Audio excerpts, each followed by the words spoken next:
Hey guys, today I'm going to review the Westworld's third episode, which I watched yesterday. I wasn't able to see it live on Sunday, but I watched it yesterday anyway. So the thing that I liked the most was the chase for the stray hosts by Luke Hemsworth's character, which is Ashley Stubbs, and Shannon Woodward's character, Elsie Hughes. I mean, they went after this like robot, android, whatever, that apparently has gone out of his like programming, and now he's like roaming the desert, and they found him, but she was able to turn him off. But when Luke Hemsworth went to look for him for his head, actually, the creature just sprung up to life, to alive, and he climbed the thing, and he almost killed the woman. And it was a really nice action sequence. I think it's kind of interesting, and it lets us see the problems that the park is having with the hosts. I mean, something really wrong is going to happen. I don't really like any of those two characters, to be honest, but I really like how they are using them to show what's happening in the park. I think those two characters are too predictable. I mean, the assistant, that it's basically a know-it-all, and she's going to be awfully right at some point. And the security guy, that's super macho, and he's going to be killed in a very bloody manner, or something funny is going to happen with him. I mean, he's this big guy, and he's such a stereotype.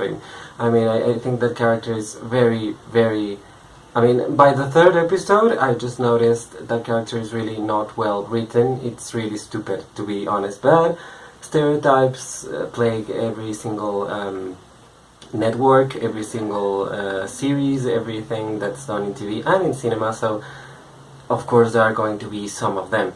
I really liked that they delved a little bit more into Anthony Hopkins' character and the creation of Westworld, and he reveals that one of the names that the androids that are going crazy, the androids that have gone crazy, are naming someone called Arnold, and that Arnold was a scientist that helped Anthony Hopkins to create the first androids. And I think the first android was actually named Arnold, so maybe they are talking about him and about everything, and those memories that they can access even after they have lived that life is causing them to remember that, but he's not really worried.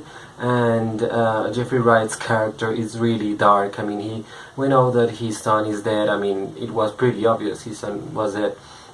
We got a glimpse at his wife, his ex-wife, I guess.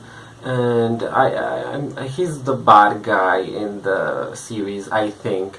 I mean, they are all bad guys if you actually think about it. The good people in the show are really few of them, because even Rachel Wood's character, Dolores, is like this nice, kind, a country girl that doesn't hurt anything or anyone, but she's hiding but back in her memory, she has all these conversations with Jeffrey Wright's character, so she's keeping something hidden voluntarily. I think it's really, really weird. And they all have these background stories, and they are all remembering things that they have lived like 1,000 times.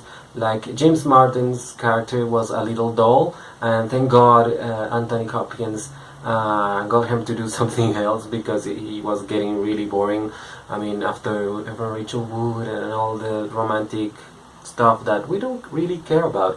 I think this series wants to be a second Game of Thrones, and in order to be that, and by the way, Game of Thrones now, not Game of Thrones first season, now. If they want to be that, they need to stop with the stereotyping at least 50% down. I mean, they really have to cut it off, because it gets annoying and it gets in the way of the story.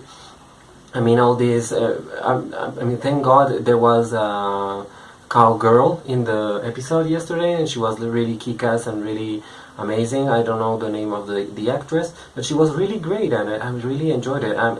Even Rachel Wood's character I kind of like, because she's mysterious, and I know there's something evil inside of her, and she actually killed a guy. So I mean, she killed a guy before they killed her. We almost killed her, and now she's going to be with these other cowboys and whatever.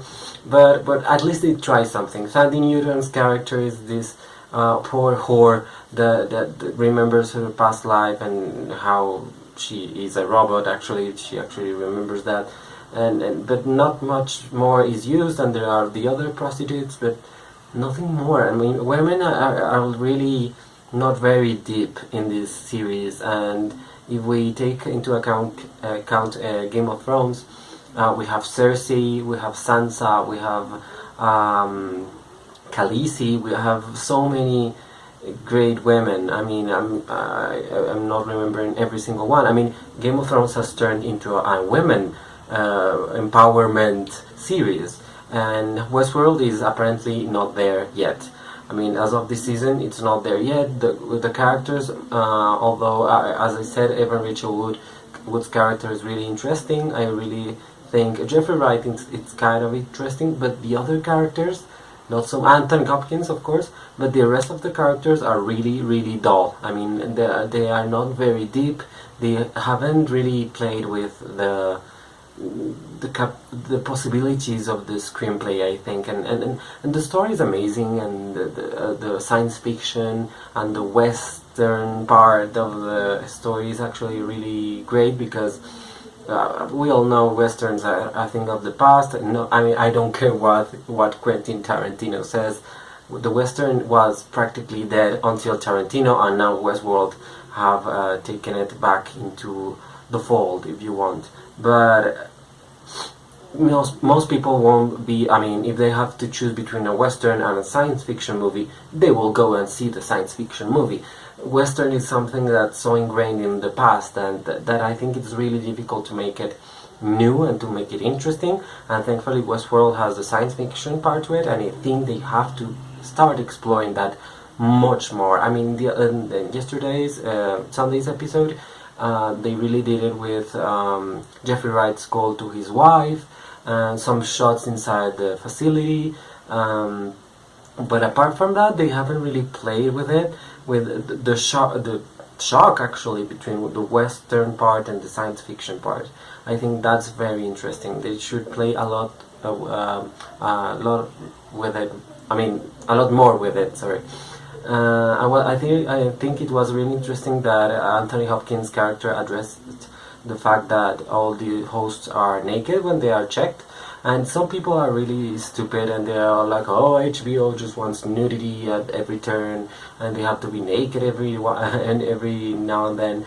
And I mean, I don't care. I mean, I think it's great to see James Marsden naked, to be perfectly honest, but Anthony Hopkins' line just explained that, hey, these are not people, these are androids, we can hurt them, we can kill them, they are not real, you don't have to have respect for them because they are not people. And I think that's so important to the series, and that brings not only something interesting about his character, but about everything that's happening around Westworld. They are not real, they are not to be respected, and I think that is something that many of the players, the ones that are inside Westworld, real people, are taking advantage of. As the Men in Black, for example, he's obsessed with the game, and he knows that he can hurt them because they are not real, they are not real people. So I think that's something they should explore more. I was really disappointed not to see the Men in Black in this episode. I mean, he appeared, but as an illusion practically. So I think that's so stupid. I don't know why they chose to do that, but whatever. I hope he's in the next episode, and I think it's really interesting his deal with the labyrinth or whatever, the next levels of the game. I think that's amazing. I think that's the science fiction we need in order to be like fully into the story, because if this turns into Deadwood, for example, I mean, yes, people said that Deadwood, I didn't really see it because I'm bored by westerns, but people that saw it said, yeah, it was good, but it really didn't last too long because people get bored with westerns, and Westworld has the science fiction part to it, so I really hope that episode 4 really delves into that and more into the plot of those failures that the androids are experiencing. Because if I'm going to see James Marsden going after a gunslinger through the desert, or I don't know, Evan Rachel Wood looking like a hopeless dumb in the middle of a western town, it's getting bored. I mean, I really doubt. I mean, I'm sure you will have a second season, but the third one, who knows? I mean, HBO can throw their money into anything. Why would they keep throwing it at something that doesn't work? And if Westworld continues to be only about a western, it will be cancelled after the second season, sorry, because it's not interesting for the audience today. So I think it was a good episode, a fine episode, but not a great one at all. I think it was the second one that I really liked, because it had like the mix of everything, the mystery, the science fiction, the western, everything was really well put. In this one, they fell a little bit for me, I think. I hope that the fourth one is really interesting, much more interesting than this one. And of course I'm going to see the full series, because I think HBO does great things, and even if the screenplay is not really good or the story is not really that well told, they have so many other aspects that are simply amazing. That's it for my review of Westworld. Actually, you know that I did a review of the first 2 episodes of Luke Cage, and I haven't seen any more of Luke Cage because it really bored me, to be honest. And I think it's so sad that Luke Cage got me so bored, but I couldn't really keep saying it. I kept saying it. I have some episodes of Transparent I want to see, because I haven't seen the new season. I would like to see something about the new series that Woody Allen made for Amazon or Hulu. I don't really know which one, because I think Woody Allen is a brilliant screenwriter, and yeah, I have to see that. But as a fan, as a filmmaker, I think I have to see that. But yeah, Luke Cage, yeah. I mean, I was excited to see Sigourney Weaver get into the Defenders, but I'm not convinced by Luke Cage, and to be honest, I'm not convinced by Iron Fist either, which is sad for the MCU, because I really love those movies, but I don't know, I'm really not into Doctor Strange either. I don't know, they haven't caught my eye at all with that character, so I really hope. I mean, Marvel of course has no issues right now, but their creative teams are not really getting that much interesting nowadays, so I don't know. Well, yeah, this was about Westworld. We'll keep watching, so wait the next week for episode 4. So yeah, this is my review. Thank you so much for watching. Please like, comment and subscribe to my channel. Thank you so much. Bye.